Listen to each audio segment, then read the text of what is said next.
What's going on, everybody? My name is James Reiner, and welcome to a Five Nights at Freddy's Sister Location speculation video.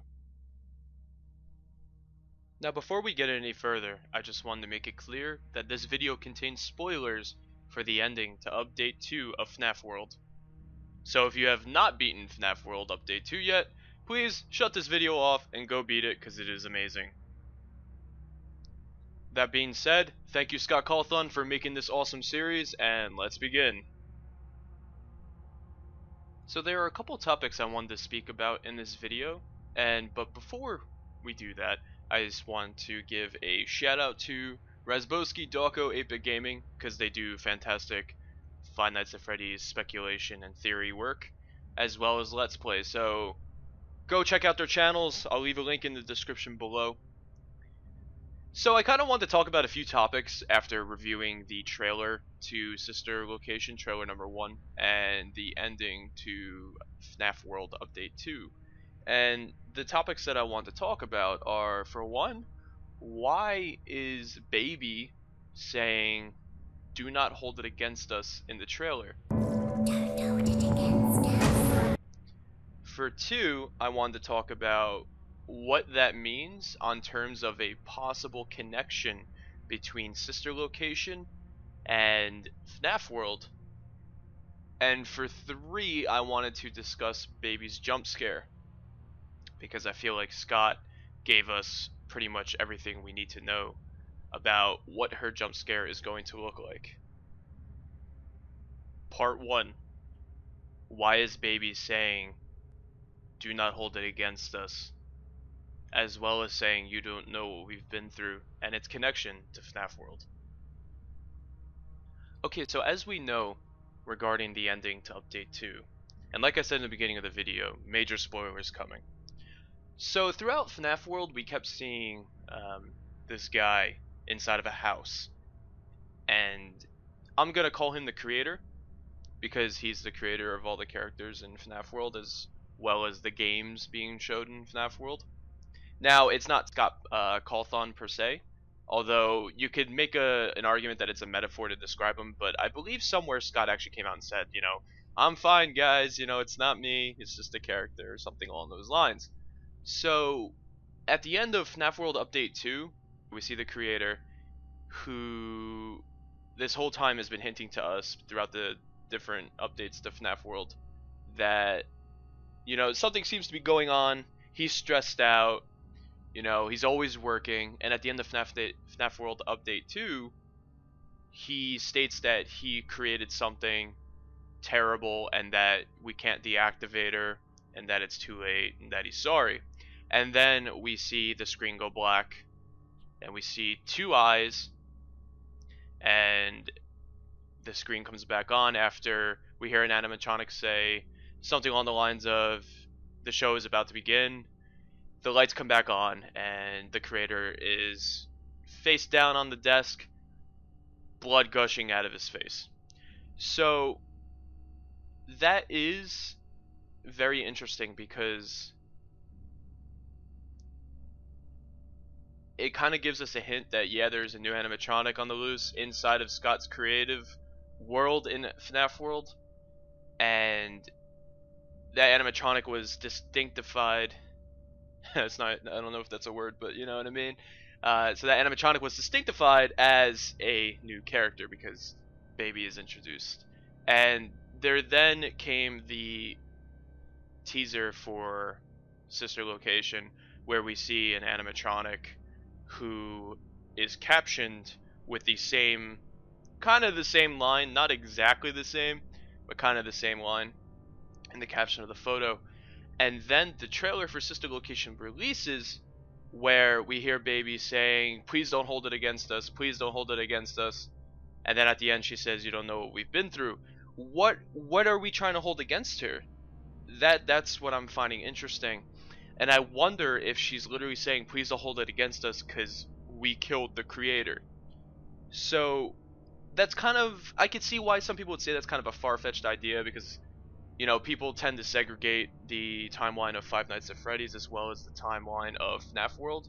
But I feel what a lot of people could also make an argument is that FNAF World is kind of a hub of all of Scott's games, which is why all the characters exist in FNAF World as well as the the games that he creates. So it's possible that there is a character in FNAF World, in this case Baby, who could destroy something in the FNAF World area as well as be in a game, but the characters that exist in both games are the same characters, so thus they could have there's an understanding that they could go between the two different worlds and pretty much be, their own person. It's kind of a weird way to put it, but I wonder if this trailer for Sister Location, since it did come out right after FNAF World Update 2's ending, I wonder if Baby could be talking about killing the creator. Now, the you don't know what we've been through part, I'm lost on that. I honestly have no idea. So that's really cool, because that also kind of creates the question, which dimension is Sister Location actually in? Is it in its own dimension? Is it connected to the Five Nights at Freddy's series, which I think it is, because Scott does show the 4 games before it in the beginning of the trailer. He shows, pretty much a game and then a word that describes that game. So Five Nights at Freddy's 1, a word that describes it. Five Nights at Freddy's 2, a word that describes it, so on and so forth, leading into Sister Location, which he doesn't give a word to describe, which I assume Sister Location is going to embody those 4 ideas that he implemented as the main scare tactics of the 4 other games. So yeah, so that's kind of a thought that I had regarding the connection to FNAF World Sister Location of Five Nights at Freddy's series entirely. It's kind of cool because you can play around with that kind of lore structure and create an idea where the FNAF World is canon in its own sense, where it's literally just a hub that holds all the other games, but the characters in Scott's games are,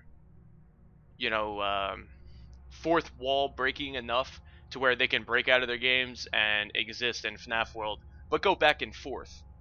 But then each game is actually, when viewed upon as an encapsulated game, it is its own game, and I find that amazing. But anyway, so what do you guys think about that? Part 2, Baby's Jump Scare. So I wanted to bring up the topic of Baby's Jump Scare because I feel that Scott has given us all the details we need to figure out what Baby's Jump Scare would be like. And we see this in FNAF World Update 2's ending.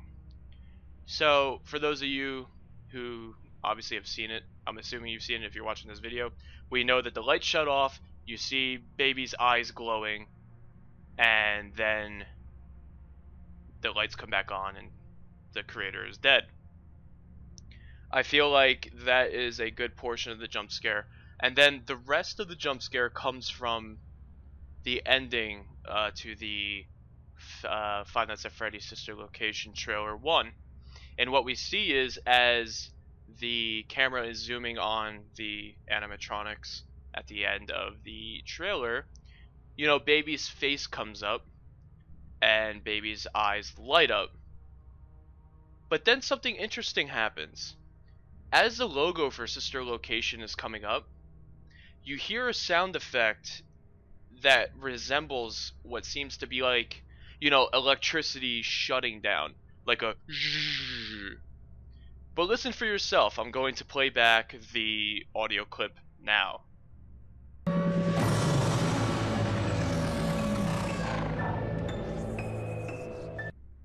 So yeah, doesn't that kind of give the audio cue that something's shutting down? And then we see the screen go black, and then boom, you're hit with Baby's face wide open, head bobbling like crazy. And I feel like that's not just a preview. I feel like that's probably one of Baby's jump scares. And I say that because, every FNAF trailer pretty much ended with a jump scare that turned out to be in the game, which is really cool because the way that this jump scare looks, it definitely is gonna scare the crap out of a lot of us, if you know what I mean. So yeah, that's pretty cool. So I'm gonna go ahead and throw together a little mock-up of what I think the jump scare is going to look like. So enjoy.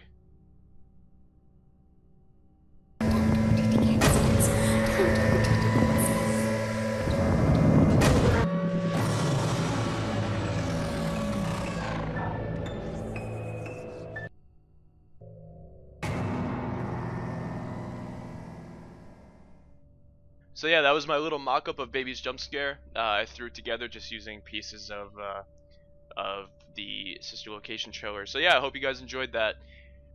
So that concludes my theory slash speculation video of the Sister Location trailer 1 and its connection to FNAF World Update 2, or just FNAF World in general, I should say.